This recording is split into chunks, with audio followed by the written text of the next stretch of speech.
Bueno, con 365 diputados de una Cámara de 650, el primer ministro conservador Boris Johnson espera que su proyecto de ley, que traduce a la legislación británica el tratado de retirada negociado con Bruselas, sea definitivamente aprobado ya por la Cámara de los Comunes el jueves. Se ve posible, ¿no?, que se concrete de esta manera el Brexit, que desde el año 2016 se ha ido convirtiendo en un verdadero dolor de cabeza, ¿no?, para la clase política inglesa. Hasta el 32 de enero, hasta el 31 de enero, no existe el 32 de enero, a las 11 de la noche, hora local del Reino Unido, será parte de la Unión Europea. Y luego, bueno, es la pregunta que uno se hace: ¿qué va a pasar el día 32? No, ¿qué va a pasar el 1 de febrero?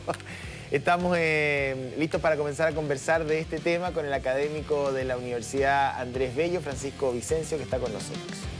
Bueno, ahí a alguien se le pasó un 32, un 33 de enero, 34, qué sé yo. Bueno, los británicos quisieran que enero tuviera más días quizás para poder ir decantando progresivamente lo que es su salida, pero no tiene más días que 31 y el 1 de febrero tienen que estar afuera de la Unión Europea. ¿Cómo va a ser eso, crees tú? Mira, yo te diría que necesitarían básicamente más meses. ¿Qué es lo que va a pasar el 31 de enero? Ya es inminente la aprobación del tratado, de la ley, ya es inminente que luego de ser aprobada en la Cámara de los Comunes sea aprobada por la Cámara de los Lores y que eso, el acuerdo, la transición de salida se concrete. Ya, pero ¿cómo va a ser en términos? Hemos hablado tanto en términos políticos, diplomáticos, económicos, pero en el día a día, ¿los ingleses lo van a notar de alguna forma en las primeras semanas, en los primeros meses? Yo diría que no. En primer lugar, lo que se va a iniciar ahí es el proceso de negociación.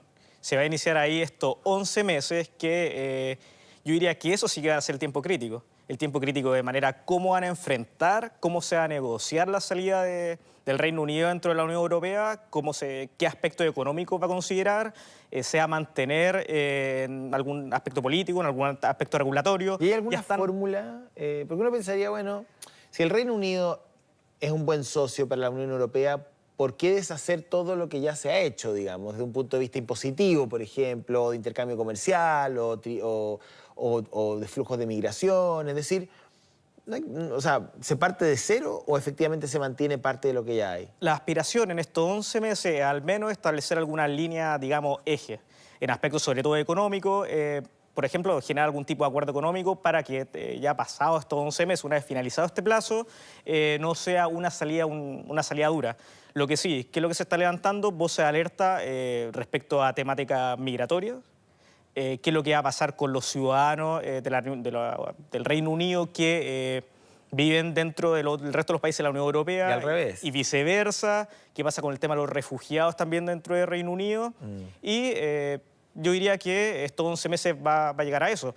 Lo que buscan también es quizás generar algún tipo de acuerdo similar al que tiene Canadá con la Unión Europea, que es un tratado de integración que va más allá de un tratado de libre comercio y que es un poquito más integral, que también abarca algunas medidas sanitarias, por ejemplo, pero que se demoró 7 años en negociar. Ahora, en términos económicos, ¿se podría llegar a un modelo nórdico, por ejemplo? Los nórdicos están súper cerca de la Unión Europea, coquetean con ella todo el tiempo, pero no son parte. Pero hay que ver también cuáles son las resistencias mutuas. ¿Por qué? ¿Qué es lo que pasa? Si la Unión Europea también se lo hace muy fácil, entre comillas, a Reino Unido, también puede ser un catalizador, un incentivo para otros países para que también se salgan del acuerdo, y eso sería definitivamente un retroceso que para la Unión Europea ya significa... Ahora, en términos económicos, ¿la Unión Europea necesita a la Gran Bretaña y viceversa? Es decir, ¿hay prestaciones mutuas de las cuales no pueden prescindir? Sí, este es un tema win-win, en realidad, y a mi juicio, estos 11 meses se van a dedicar gran parte a eso. Yo te lo digo porque he comprado medicamentos ingleses en varias partes de Europa. Uno va a Roma, a París, compra medicamentos ingleses que son de buena calidad, que son comprados incluso por el propio gobierno británico a otros países donde están los laboratorios. Y uno lo puede ver no solamente en el mercado de los medicamentos, desde cosas tan importantes como los medicamentos hasta cosas súper suntuarias, como son las flores, por ejemplo, que llegan desde Holanda en grandes cantidades a las florerías de Londres y otras ciudades del país. Y efectivamente yo sé, porque conozco el mercado, digamos, por gente que está ahí y forma parte de él, que puede ser algo curioso, pero efectivamente los holandeses le venden gran cantidad de su producción de flores a los ingleses. Entonces me imagino que ese tipo de nexo se repite hasta el infinito entre la Gran Bretaña y diferentes países de la Unión. En definitiva, tanto que la Unión Europea, la Unión Europea está obligada a negociar en su conjunto con Reino Unido. Ah, sí, no pueden claro, hacer no país por pueden país. hacer negociaciones bilaterales. Y por eso es tan importante en 11 meses lo que va a pasar. Yo creo que va a ser una negociación atómica porque implica demasiadas aristas y que los 11 meses no se pueden establecer más allá que los ¿Tú crees que progresivamente se va a ir estrechando una alianza entre Washington y Londres en paralelo, digamos, y que efectivamente se va a construir un eje como de madre patria? ¿Sí? Esa es la gran apuesta y también fue el respaldo que dio el presidente Trump al Brexit y al proceso y a la elección derechamente de Johnson como primer ministro, como líder también del Partido Conservador. Pero también hay que ver que en Estados Unidos se aproximan unas elecciones y hay que ver también el factor interno, cómo juega eso, qué tanto ¿Cómo visualizas tú a Boris Johnson en este proceso de 11 meses, digamos? Ha tomado un rol mucho más moderado, que también se ve gatillado, yo diría, por la cómoda victoria parlamentaria que obtuvo. ¿Se siente mejor en su posición en términos políticos? O sea, la posición con el descalabro también de los laboristas, de los laboristas le da cierta seguridad, entiendo. Claro, le da cierta seguridad, el respaldo que fue contundente, también el factor moderador con la derrota que tuvo el partido del Brexit, también lo sitúa en una situación mucho más cómoda. Ya después de las elecciones, su propio discurso ha sido bastante más moderado. Y desde ahí, ¿cómo lo visualizas tú renegociando con la Unión todos estos aspectos? Porque Boris Johnson siempre fue una línea muy dura. Incluso habló de una salida, digamos, sin acuerdo, digamos, de un Brexit duro. Decía, si esto no se puede llegar a votar y no nos ponemos de acuerdo, nos vamos y nos vamos. Claro. Entonces, uno dice, bueno, ahora va a tener que sentarse otra vez con los mismos señores de Bruselas, que lo van a mirar con la misma suspicacia de siempre, claro. Y va a tener que comenzar a negociar impuesto por impuesto, va a tener que comenzar a negociar restricción migratoria por restricción migratoria, planes de ayuda, estatus de refugiados, planes de empleo, estatus de estudiantes, o sea, todo. ¿Tú crees que van a ser conversaciones de un punto de vista diplomático agradables, que la política británica y europea va a resistir estos 11 meses? Porque en realidad, si uno mira para atrás, el Brexit ha sido un parto para ambas partes. De que lo resiste, ya la Unión Europea ya sobrevivió al rechazo a la Constitución común.